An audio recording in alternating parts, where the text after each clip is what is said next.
Welcome back नाज़रीन। K21 news के इस स्क्रीन के ऊपर एक खबर नशर हुई थी कुछ अरसा दराज कबल, और वो न्यूज मेरे प्रोग्राम का हिस्सा बनाई गई थी और उसके ऊपर आज एक्शन हुआ है। जो एक्शन लिया गया है अदालत की जानिब से वो काबिल गौर है।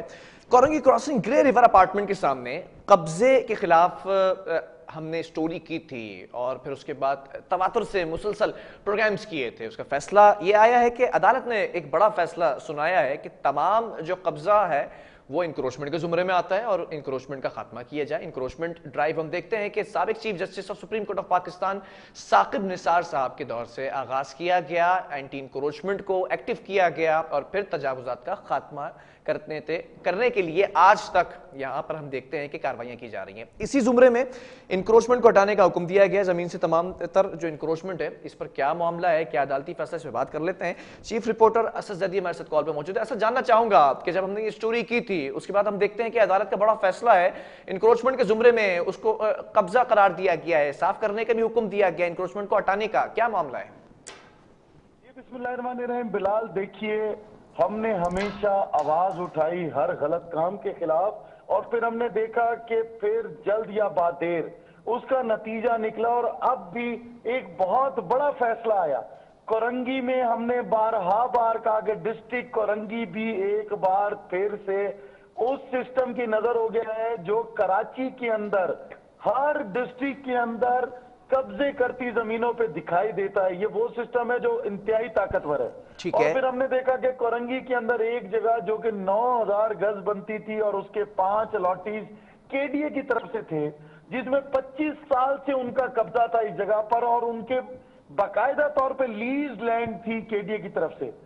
आनन फानन रातों रात वो उनकी बाउंड्रीज गिरा दी गई, उनके लोगों को हटा दिया गया। एक शादी हॉल था वो तोड़ दिया गया और फिर हमने देखा कि एक दीवार कंस्ट्रक्ट होना शुरू हुई और फिर हमने मजहमत करते देखा, लोगों को अपने हक के लिए लड़ते देखा वहां पर।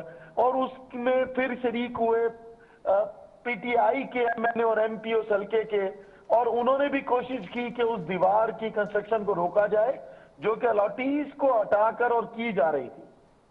फिलहाल इसी असना में वो दीवार तामीर कर दी जाती है। ठीक है। एंटी इंक्रोचमेंट पुलिस की मोबाइल्स और डिस्ट्रिक्ट की मोबाइल्स जो कि ऑपरेशन की मोबाइल्स है, वहां पर झगड़े को बुनियाद बनाकर खड़ी कर दी जाती हैं कि जी ये इसलिए खड़ी हुई है कि यहां पर कोई झगड़ा ना हो सके, हम तो सिर्फ लॉ एंड ऑर्डर की सिचुएशन को कंट्रोल करने के लिए खड़े। ठीक है। इसके बाद हमने इस स्टोरी को ब्रेक किया कि जी ये 25 साल से जिन लोगों के पास ये जगह थी उनको हटा दिया गया और फिर हमने देखा कि 7 केसेस दायर किए गए हाई कोर्ट ऑफ सिंध में और फिर मुअज़्ज़िज़ अदलिया ने उसका एक बहुत बड़ा फैसला सुनाया।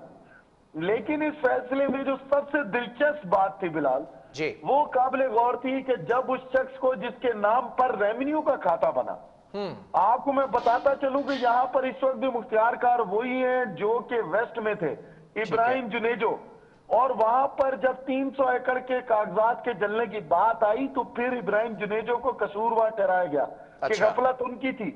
और उसके बाद कोरंगी में हमने देखा कि वो यहां पर तैनात होते हैं और ये बाउंड्री का काम होता है और वो रोकने जाते हैं, एफआईआर कटवाते हैं 17 तारीख को पिछले महीने की इंक्रोचर्स के खिलाफ, लेकिन उसमें नाम नहीं डालते किसी ऐसे शख्स का जो कि रेवेन्यू की बाउंड्री लगा रहा था। अच्छा।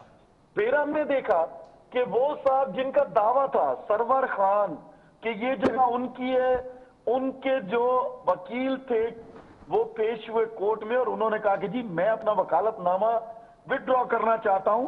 लेकिन इसी असना में सरवर खान ने अपनी स्टेटमेंट जो हाई कोर्ट में दी वो सबसे अहम थी।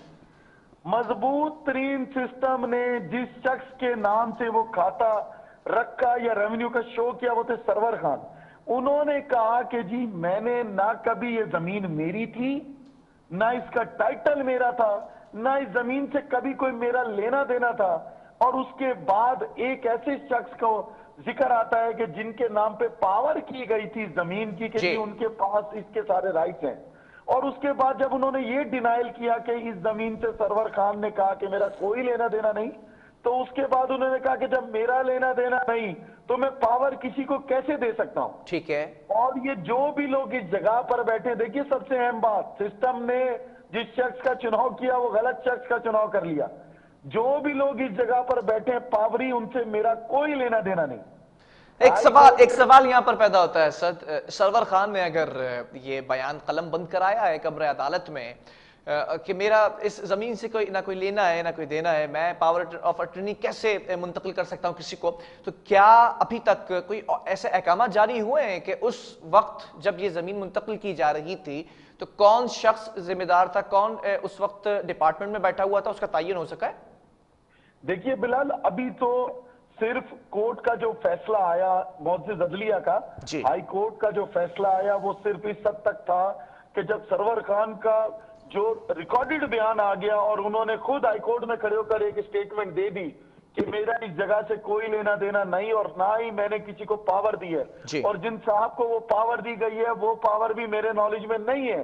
तो उसके बाद हाई कोर्ट ने सबसे बड़ा फैसला किया कि जी जो भी अलॉटीज केडीए के हैं उनको ये जगह दिलाकर और इस पे मौजूद जो भी इंक्रोचमेंट है उसको रिमूव किया जाए और 15 दिन के अंदर अपनी रिपोर्ट फर्निश करके रेवेन्यू डिपार्टमेंट पेश करे हाई कोर्ट ऑफ सिंध में। इसके बाद मजीद जब इन्वेस्टिगेशन होगी तो उसमें उन लोगों का तयन किया जाएगा जिन लोगों ने जिस किसी के भी कहने पर उन लोगों को हटाकर 25 साल से बैठे हुए लोगों को हटाकर और उनकी जगह पर ये जो भी डमी शख्स खड़ा किया था इस फैसले की उसमें मुबैना तौर पर जो शख्स खड़ा किया गया इस फैसले के तनाजुर में, तो उसके बाद फिर फैसला होगा कि कौन कौन शख्स इसमें कसूरवार है और कब कब ये एंट्रीज रखी गई और किस किस ने एंट्रीज रखी।